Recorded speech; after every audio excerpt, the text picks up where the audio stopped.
Chapter 27. Carthage. Once more the Mormon women braced themselves for the shock of an uprooting. They were used to it by now, some having made all 5 migrations, and accepted what threatened to be expulsion from Nauvoo almost with resignation. Satan would give the children of God no rest. Was there something intrinsically alien in Mormonism that continually invited barbarity even in the land of the free?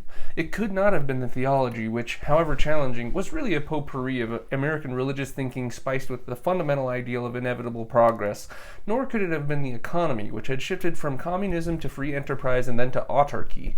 Wherever the Mormons went, the citizens resented their self-righteousness, their unwillingness to mingle with the world, their intense consciousness of superior destiny. But these were negligible factors in creating the ferocious antagonisms of Missouri and Illinois. Actually, each migration had risen out of a special set of circumstances. The move to Kirtland from New York had been opportunistic. The flight from Kirtland had been largely the result of apostate rather than non-Mormon persecution.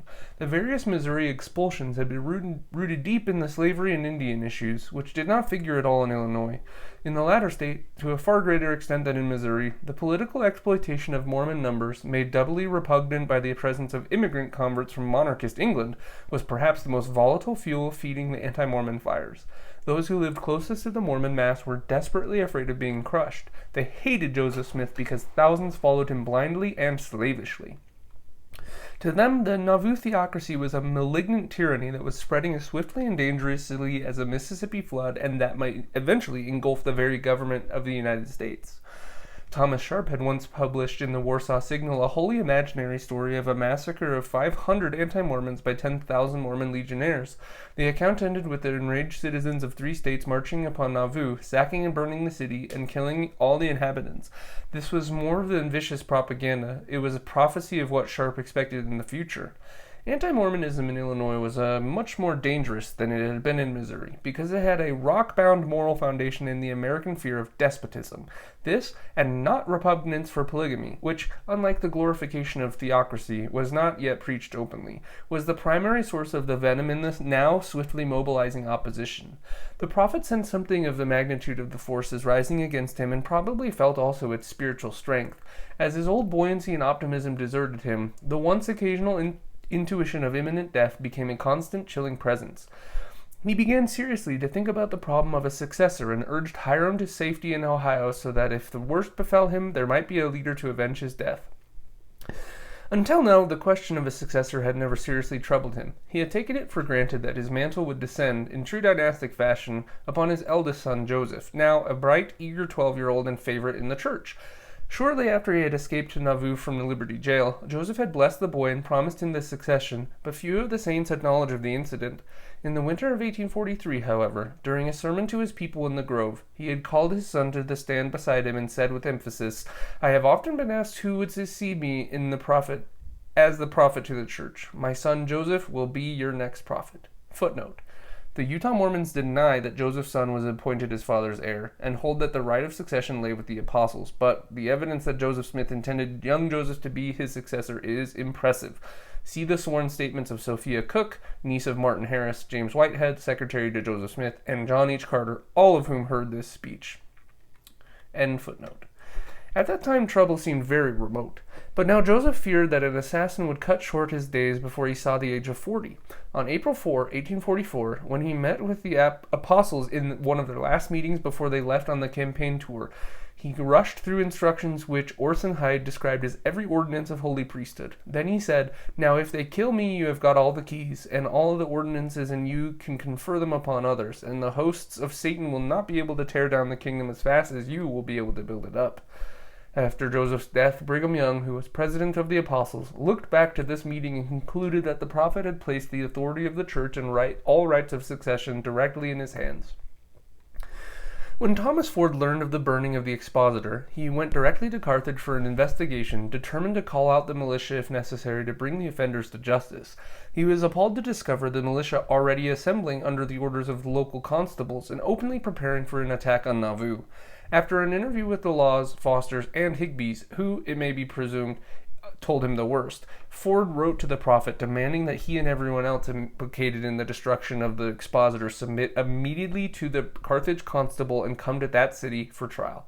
This, in fact, Joseph had already offered to do, provided that he was allowed a military escort of his own men to prevent a lynching.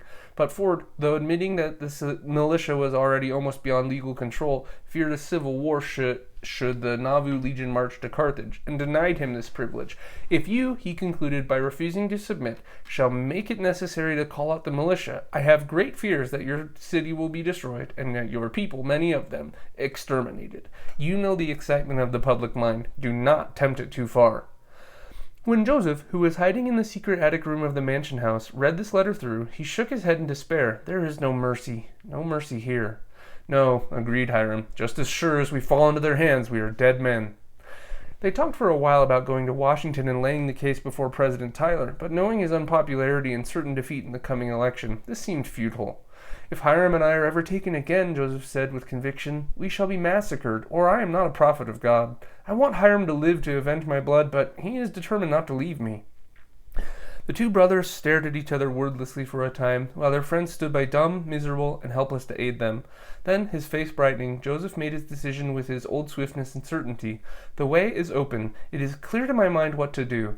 All they want is Hiram and myself. Then tell everyone to go about their business, and not to collect in groups, but to scatter about. There is no doubt they will come here and search for us. Let them search. They will not harm you in person or property, and not even a hair of your head. We will cross the river tonight and go away to the west. Within a few hours their plans were complete. The Maid of Iowa was to sail up the Ohio River carrying their families east to safety, and the two brothers, with the doughty Rockwell and the devoted Willard Richards, were to cross the Mississippi in a skiff. At midnight the men bade farewell to their weeping families and started across the river in blinding rain. Joseph could not shake off a sense of ill omen. The Mississippi, which had been such a friendly barrier between him and Missouri, was now in flood. Weeks of rain to the north had swelled it into a hideous, menacing evil. For many miles above and below Nauvoo, the lowland farms were inundated, newly built cabins half buried in mud or torn loose altogether and turned into a jumble of logs, joining the uprooted trees and boulders that careened down the river. Rivermen swore it was the worst flood they had seen in a lifetime of fighting the upper Mississippi. Porter Rockwell, whose shoulders were as tireless as an engine, took the oars. Struck again and again by snags that could not be seen in the blackness, the skiff sprang leaks, and the men were forced to strip off their boots and bail the water out to keep from sinking. It took them until dawn to fight their way across. But the river was only one factor in Joseph's gloom. He was landing in Iowa, where there was still a price on his head. The governor of the Iowa Territory had never agreed not to extradite him to Missouri on the old charge of treason. Moreover, Joseph had neither equipment nor appetite for the lonely and savage western trails, and he could not stifle a sense of guilt at deserting his own people. In Missouri he had been their champion, and by his own dramatic surrender had ransomed them from annihilation. But where now was the miraculous confidence that had borne him through that ordeal? Emma had been weeping silently when he bade her goodbye, but her great hazel eyes, the only remnant of her once haunting beauty, had been full of reproach. He knew that she thought him a coward. When they landed and dried their drenched clothing before the fireplace of a trusted saint, Joseph dictated a short note to Emma which reflected his pessimism and indecision. Do not despair. If God ever opens a door that is possible for me, I will see you again. I do not know where I shall go, or what I shall do, but shall, if possible, endeavor to get to the city of Washington. May God Almighty bless you and the children and mother. My heart bleeds. No more at present. If you conclude to go to Kirtland, Cincinnati, or other place, I wish you would contrive to inform me this evening. Rockwell rode back with the message, bearing orders to get Joseph's best horses across the river. In Nauvoo he learned that a posse had arrived to arrest the prophet and, discovering him gone, had galloped madly back to Carthage with the news. The Mormon women were wild with apprehension. The legion was divided between those who wanted to defend the city and those who felt, like Joseph, that the safety of everyone could best be secured by their scattering. With Joseph and Hiram gone, with the apostles away in Rigdon and Pittsburgh, the city found itself completely leaderless. It is said that Emma took Rockwell aside and insisted that he go back to Joseph and entreat him to return. She gave him a letter bearing her own plea and saw to it that he was accompanied by Reynolds Cahoon, who was certain that unless Joseph gave himself up, Nauvoo would be ravaged. Joseph listened in silence to Cahoon, who had brought not only the opinions of the worst alarmists in the city, but also fresh assurances from Governor Ford that the prophet would be guaranteed complete protection and a fair and legal trial. When the shepherd deserts his flock, Cahoon finished, who is to keep the wolves from devouring them? All of the blithe optimism and exuberance out of which so many revelations had sprung in the past when Joseph had been confronted with a crisis had now fled. If my life is of no value to my friends, he said dully, it is of none to myself. Turning to Porter Rockwell, he asked, what shall I do? The faithful Rockwell was made to obey orders and dared not influence his leader in so hazardous a decision. You are oldest and ought to know best, and as you make your bed, I will lie with you. Joseph now turned to his brother. You are the oldest, Hiram. What shall we do? Hiram, who had none of Joseph's prescience and had always believed his brother invincible, replied, let's go back and give ourselves up and see the thing out. For a long time Joseph stared fixedly into the fire at his feet. Then he raised his head and spoke with a great weariness. If you go back, I will go with you, but we shall be butchered. No, no, Hiram cried with a stubborn optimism. Let us go back and put our trust in God, and we shall not be harmed. The Lord is in it. If we live or have to die, we will be reconciled to our fate. From this moment forward, if the observations of the men closest to him in these hours can be relied upon, Joseph moved and spoke like a man certain he is about to die. Tender and melancholy with his friends, and filled with a consuming hunger to see familiar faces and familiar objects once more, he climbed into the boat and looked eagerly across the expanse of water to his city. As the boat drew close to the green hills checkered with red brick houses, the great temple, complete now except for the roof and steeple, gleaming white and ethereal in the afternoon sun, he said half to himself, I should like to speak to the saints once more.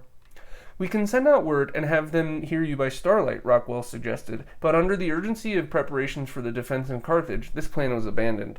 Although perhaps inwardly certain of his fate, Joseph was by no means resigned to it and spent most of his precious hours securing lawyers and witnesses and mapping out his case. A stranger in the mansion house who talked with him at this time wrote later that he was easy in his manners and seemed sure of an acquittal if he could get a fair hearing.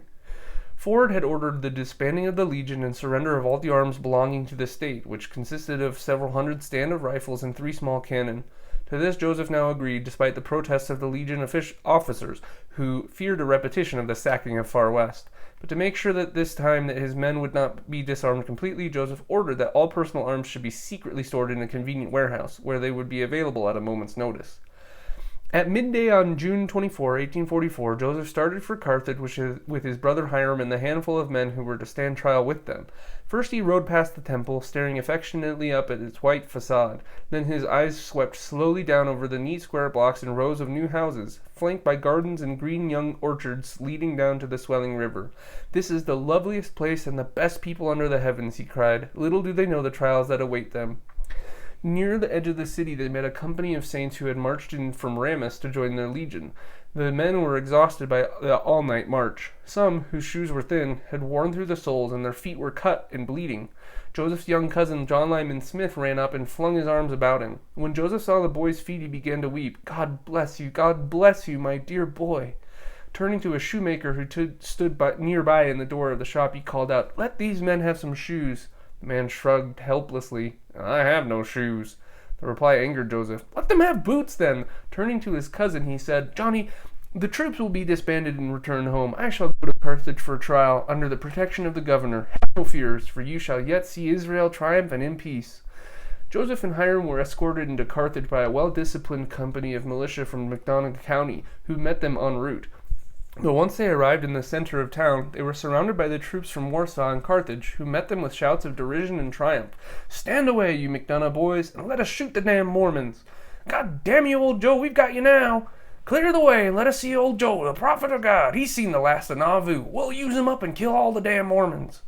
It was so like the capitulation in Far West that Joseph must have felt that he was living his life over. There was a great difference, however, in the two crises. The methods of Lilburn Boggs and Thomas Ford were exactly opposite. Ford, though fearing and disliking the Mormons and believing Joseph Smith to be a consummate charlatan, was determined on a legal trial. But, paradoxically, it was this very passion for justice that was to be Joseph's greatest danger. Boggs' very bloodthirstiness had been a boon because Gentile champions rose up to fight it and save the prophet's life. But in Illinois, Ford was his only champion, and Ford was weak. He had had the misfortune to inherit a multitude of evils from Thomas Carlin, one of Illinois' worst governors. The state was burdened by a $14 million debt foolishly incurred for canals and railroads. The currency of the state was practically worthless, and all the people were either unwilling or unable to pay taxes. All these troubles were dwarfed now by the magnitude of the Mormon problem, which was threatening to precipitate a civil war at the very moment when the worst Mississippi flood in the state's history was piling up damage from 12 to $20 million. To meet these crises, Ford brought a discriminating and sensitive intelligence and a stubborn loyalty for the law. But he was a poor orator, lacking in support from his own party and sensitive to the constant accusation that he was pro-Mormon. He appeared, wrote B.W. Richmond, like a man weary of human nature and of life. In his heart, as Ford confessed later, he hoped that Joseph Smith would escape from jail and leave the state. Knowing that his followers would trail him anywhere, he believed it would be the least costly method of ridding the state of the whole sect, but he took no steps to make this possible. At the preliminary hearing in Carthage on the charge of riot, all the cases were deferred and the men released on bail. Only Joseph and Hiram were kept in custody. Special writs had been sworn out against them on a charge of treason, the excuse being that they had declared martial law and had called out the Legion on June 19 when the posse first appeared to arrest Joseph. Ford himself admitted that this charge was extremely flimsy. Although there had been no preliminary hearing on the treason charge, the two brothers were unceremoniously clapped into jail. Ford was aware of the high-handed procedure of the Carthage justice of the peace, but justified his own inaction on constitutional grounds. Actually, he was afraid of the militia and was willing to make minor concessions to keep it in at least a nominal state of discipline. Carthage jail was a stout two-story stone building with a spacious cell on an upper floor. Joseph was permitted the use of several rooms, and his friends had easy access to his presence.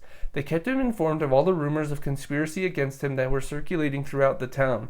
Ford himself came to the jail and talked with the prophet for several hours. They were both young men, Ford 44 and Joseph not yet 39. But Ford's slight figure, sharp face, and thin voice contrasted strangely with Joseph's size and booming eloquence.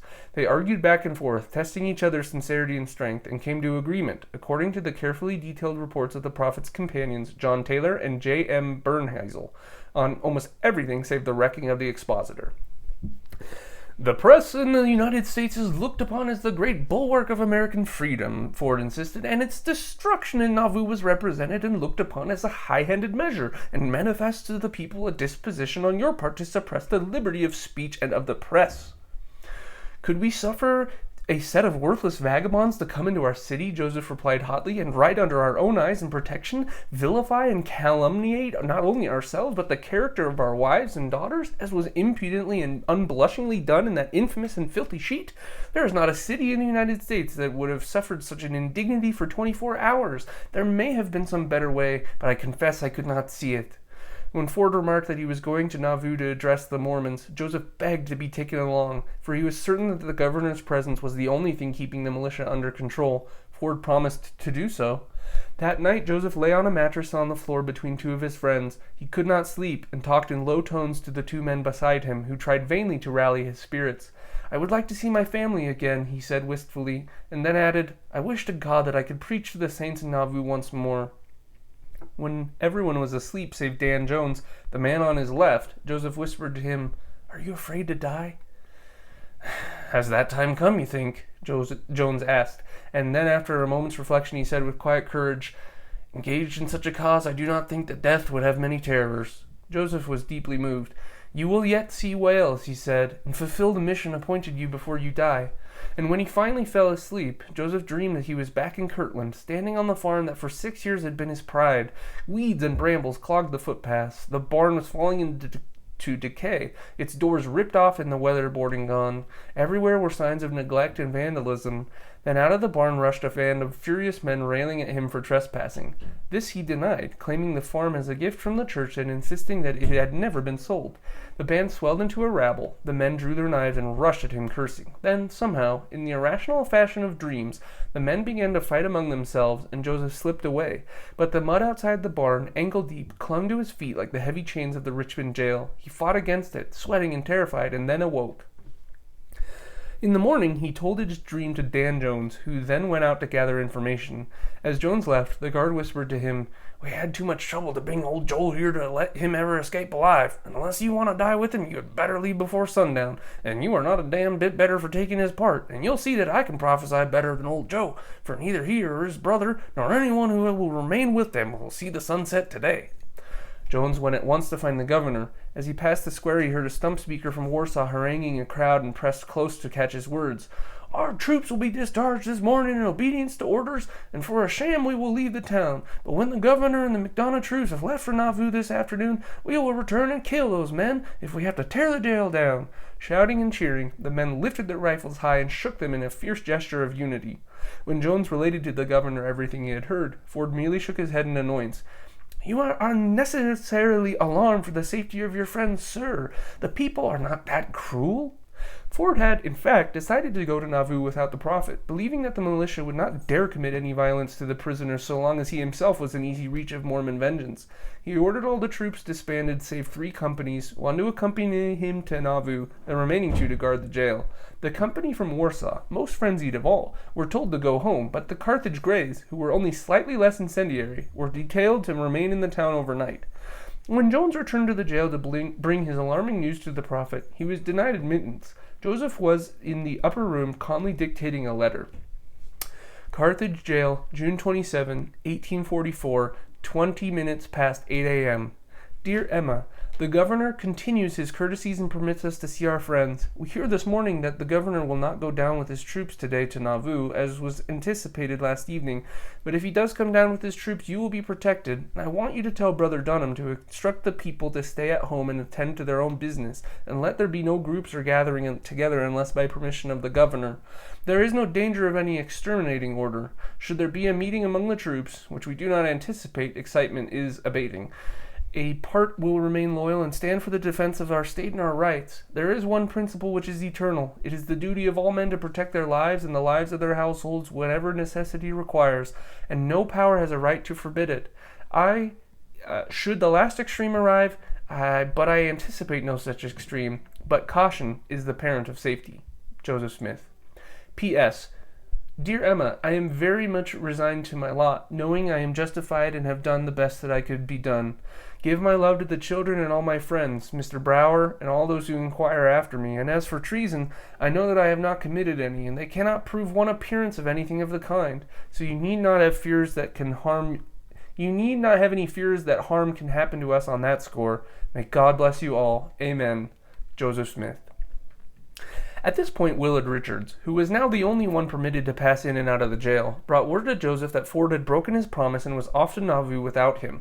The prophet realized that he was trapped almost beyond hope. There was only one lean trump left in his hand, which he now feared he had waited too long to play. Hastily he scribbled an order to Jonathan Dunham to bring the Legion, break the jail, and save him at all costs. Within seconds, 2 messengers bearing his order and the letter to Emma were off in a frantic gallop on the 15-mile trip to Nauvoo. One by one, the friends who had been visiting Joseph and Hiram were forced out of Carthage at bayonet point. Only Willard Richards and John Taylor remained in the jail. About 5 o'clock, when the jailer suggested that they might be safer in the cell, Joseph turned to his pink-cheeked, serious clerk. "If we go into the cell, will you go with us?" "Brother Joseph," Richard replied, "you did not ask me to cross the river with you. You did not ask me to come to Carthage. You did not ask me to come to jail with you. And do you think that I would forsake you now? But I will tell you what I will do. If you are condemned to be hung for treason, I will be hung in your stead, and you shall go free." Joseph smiled at him tenderly. "You cannot." "I will," he insisted, and they all knew that he spoke in deadly earnest. Dull and heavy-spirited, the prisoners finally sent for some wine, and all except Hiram sipped a little. When Richards handed the bottle to the guard, he started down the stairs. At that moment there was a noise in the outer door, followed by shouts to surrender and the sound of shots. It was not the Nauvoo Legion galloping up for a dramatic rescue. For some reason never divulged, Jonathan Dunham had pocketed the order and neglected to act upon it, and no other man in Nauvoo knew of his prophet's peril. Footnote: this story is told by Alan J. Stout in his manuscript journal 1815 through 1889. A transcript of which can be seen in the Utah State Historical Society Library. End footnote. It was the men of the Warsaw militia, who had marched out of the town as a token to the governor, waited until he was well on his way to Nauvoo, and then came roaring back to join the Carthage Greys. Joseph had a 6-shooter and Hiram a single-barrel pistol, which had been smuggled in by friends the previous day. The other 2 men had nothing to defend themselves but save 2 hickory canes. All 4 sprang against the door, but retreated when the first ball penetrated the thick panel. As the door was forced open, 3 of the prisoners jumped nimbly to the left, but Hiram was caught by fire from one of the half-dozen muzzles pointing evilly towards the doorway. The first ball struck him in the nose, and he stumbled backward, crying, "I am a dead man!" As he was falling, 3 more caught him from the door, and a 4th ball from the window shattered his left side. Joseph now discharged all 6 barrels down the passageway. 3 of them missed fire, but the other 3 found marks. One of the wounded rushed back down the stairs, his arm a mass of blood and mangled flesh. "Are you badly hurt?" someone shouted. "Yes, but my arm is all shot to pieces by old Joe," he screamed. "I don't care. I got revenge. I shot Hiram." A shower of balls was now pouring into the room. John Taylor was hit 5 times, but only the bullet that might have killed him struck his watch, which was in his vest pocket and was deflected harmlessly away. Willard Richards, who was as big as a man as Joseph, miraculously escaped being hit at all, save for a ball that slightly grazed his throat and earlobe, although he stood close to the door beating vainly at guns with his cane. Most of the balls coming in through the window were striking harmlessly against the ceiling, while the men in the hallway who had not been hit or frightened back by Joseph's shooting were trying to fix their arm upon him. When his pistol was empty, Joseph flung it on the floor, crying, "There, defend yourselves as well as you can," and sprang to the window. He looked out upon 100 bayonets gleaming dully in the murky light that seeped through the heavy storm clouds. Behind every bayonet there was a hideously painted face, and it must have seemed to him as if hell itself had vomited up this apparition. It is said by some who saw him that he gave the Masonic signal of distress and cried out, "Is there no help for the widow's son?" Then a ball from the door caught him in the back, and he pitched slowly forward out the window, his hand still gripping the sill from which he had been preparing to jump. For an instant he hung to the sill swinging, while Levi Williams, the colonel commanding the Warsaw militia, shouted, "Shoot him! God damn him! Shoot the damn rascal!" But no one shot. William Daniels, who was standing petrified at the sight, heard him cry, "Oh, Lord, my God!" and watched him drop to the ground. He twisted as he fell, landing on his right shoulder and back, and then rolled over on his face. One of the militia, barefooted and bareheaded, grinning through his black paint, leaped forward and dragged him up against the well curb in the yard. The prophet stirred a little and opened his eyes. There was no terror in them, but whether the calmness was from resignation or unconsciousness one cannot know. Colonel Williams now ordered 4 men to fire at him. As the ball struck, he cringed a little and fell forward on his face. The militia began to scatter in panic, but the same man who had dragged him to the well curb now raised his bowie knife and rushed forward to cut off the prophet's head. At that moment the storm clouds parted and the setting June sun blazed full upon the scene.